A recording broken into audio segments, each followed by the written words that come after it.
What is up, Honey Badger Nation, man? Thank you guys for tuning in. We are episode 187 of Export Mentors Live, and I think we're going to probably have one of the most fascinating humans on the show today.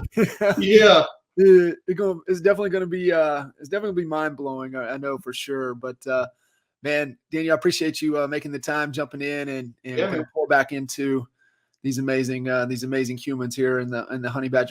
Yeah, it is. And you nailed it. It's sometimes we get caught up. And I know for me early on on the coaching side of things, I took it personal.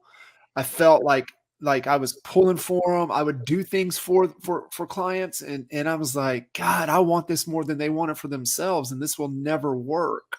Right. That becomes a different relationship. If you're doing things for people, that's a different relationship. That's not that mentor, that role, that coach, that leadership role.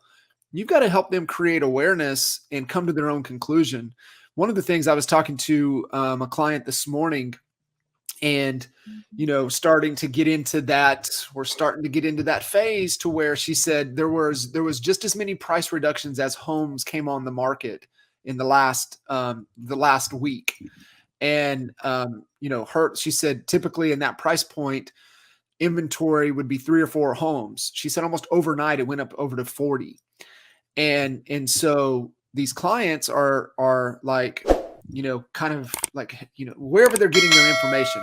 And if you haven't built enough authority or trust, they're not going to listen to you. And I'm like, do you have the market reports? Do you have the statistics printed out, showing them, giving it to them, forcing them to look at it? Because they have to come to their own conclusion.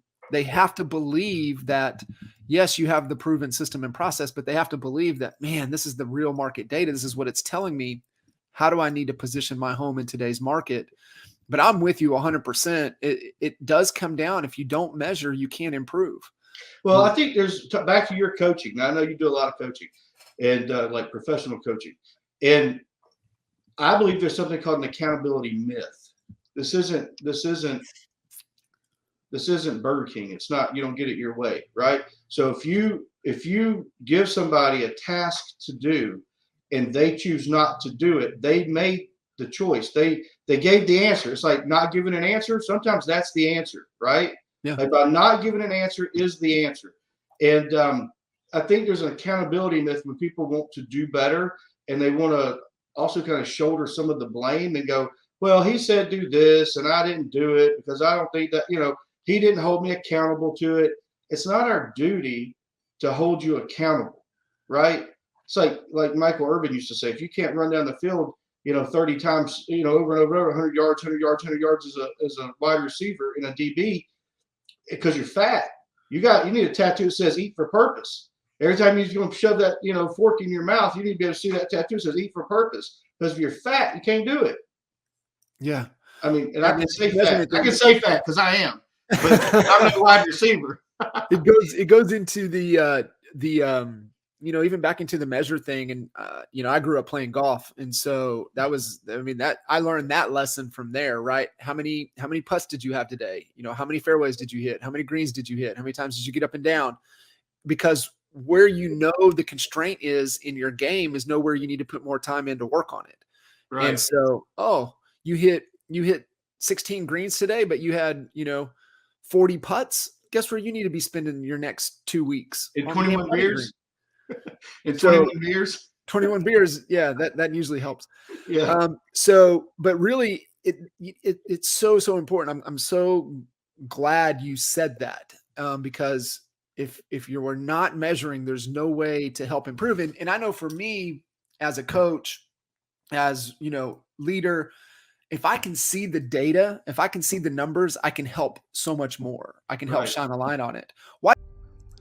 I'll be sharing insightful and informative videos on stress-free retirement, being your own bank, setting up college funds, understanding Social Security, wills, probate, trust, and how the Fed Reserve rate hikes affect your mortgage rates, and always real estate solutions. I'm your go-to expert in real property. Look for my YouTube channel, living in Canton, Georgia, where it is sunny as can be right now. If you find value here, please like and share so others might as well. Remember, I'm not a videographer, not a video editor. I just want to share the most important info with you guys. Each video has a full version of around half hour or so, but there are multiple shorts of only 5 minutes or less as well. My name, Daniel Clotfelter. My area of specialty is real estate and asset protection for more than 25 years.